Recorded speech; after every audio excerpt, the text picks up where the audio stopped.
जय श्री कृष्ण।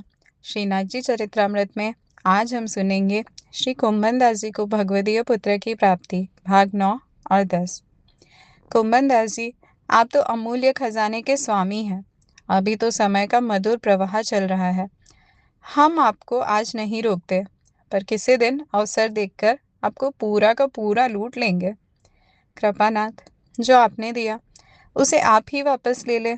उसमें मेरा क्या लूटना था। आपको इस पुत्र के माध्यम से अपार सुख प्राप्त होगा। आपके सभी मनोरथ सिद्ध होंगे। जब सूतक का समय पूर्ण हो जाए तो चतुर्भुज दास को हमारे पास ले आइए। जैसी आज्ञा कृपानाथ, कहते हुए कुंभन दास ने दंडवत प्रणाम किया और हृदय में अपार आनंद लेकर अपने घर लौट आए। 41वें दिन कुंभन दास ने स्नान करके शुद्धि प्राप्त की। पुत्र को भी स्नान कराया। उसे गोद में लेकर श्री गुसाई जी के पास पहुंचे। उन्होंने दंडवत प्रणाम किया और चतुर्भुज दास का सिर श्री गुसाई जी के चरणार बिंदु पर रखकर चरण स्पर्श करवाया। फिर विनम्र होकर नामकरण की प्रार्थना की। श्री गुसाई जी ने कुछ क्षण विचार किया और मधुर मुस्कान के साथ बोले, राजभोग संपन्न हो जाने के बाद नाम भी देंगे और आत्मनिवेदन भी कराएंगे। यह सुनकर बालक चतुर्भुज दास खिलखिलाकर हंस पड़े और कुंभन दास भी हर्ष से भर गए। राजभोग समाप्त हुआ। अब किसी अद्भुत घटना के घटने की घड़ियां निकट थी। कुंभन दास चतुर्भुज दास को गोद में लेकर मंदिर पहुंचे। श्री गुसाई जी ने मंदिर के भीतर उपस्थित सभी सेवकों को कुछ समय के लिए बाहर जाने का आदेश दिया। कमाड़ बंद हो गए और उसी क्षण पिता पुत्र के भाग्य के द्वार खुल गए। श्री गुसाई जी ने उन्हें श्री गोवर्धन नाथ जी की समस्त व्रज भक्तों सहित लीला का दर्शन कराया। फिर बालक चतुर्भुज दास को अष्टाक्षर मंत्र का दान दिया। चमत्कार हुआ।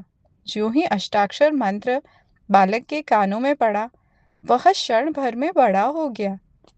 श्री गोवर्धन नाथ जी की साक्षी में श्री गुसाई जी ने उससे आत्मनिवेदन मंत्र का उच्चारण करवाया और चतुर्भुज दास ने स्पष्ट मधुर स्वर में वह मंत्र बोल दिया।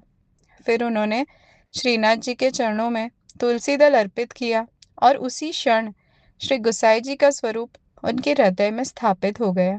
उसी भावावेश में उन्होंने सारंग राग में यह पद गाया, सेवक की सुखराशि सदा श्री वल्लभ राजकुमार, दर्शन ही ते प्रसन्न हुए मन पुरुषोत्तम अवतार। कीर्तन समाप्त होते ही श्री गुसाई जी अत्यंत प्रसन्न हो उठे। उन्होंने कुंभन दास की ओर गहरी करुण दृष्टि से देखा। कुंभन दास भाव विहल होकर बोले, कृपानाथ, जैसा मनोरथ मन में साधा था वैसा ही संगाज प्राप्त हुआ है। जिसे आप जैसे समर्थ गुरु मिले उसे तो सब फलों की प्राप्ति माननी चाहिए, क्योंकि आप स्वयं ही तो फल स्वरूप है। धन्य है यह घड़ी, धन्य हमारा भाग्य। उनका कंठ भाव से रुंध गया। श्री गुसाई जी ने रसावेश में खोए चतुर्भुज दास को संबोधित किया, अब कमाड़ खोले हम। क्षण भर में चतुर्भुज दास फिर वही 41 दिन का नन्हा बालक बन गया।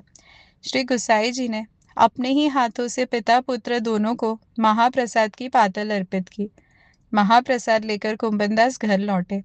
जब भी पिता पुत्र अकेले होते, बालक चतुर्भुज दास बड़ा रूप धारण कर लेते और श्री गोवर्धन नाथ जी की लीलाओं के रहस्यमय अर्थ अपने पिता से गूढ़ भाव में चर्चा करते। कोई आता दिखता तो तुरंत वही छोटे शिशु बन जाते। कभी कभी पिता पुत्र एकांत में बैठकर साथ मिलकर कीर्तन भी करते, जिसमें भक्ति का गहन रस छलकता। लौकिक रूप से तो जब तक कुंभन दास उन्हें मंदिर ले जाकर श्री गोवर्धन नाथ जी के दर्शन नहीं करवाते, वह दूध तक ग्रहण नहीं करते थे। कुंभन दास को अब अपने इस अलौकिक खजाने का वारिस मिल गया था। श्री हरि की अद्भुत लीलाओं के साक्षी रहे इस भक्त का हृदय अब पूर्णतः हल्का और आनंदमय हो गया था। जय श्री कृष्ण।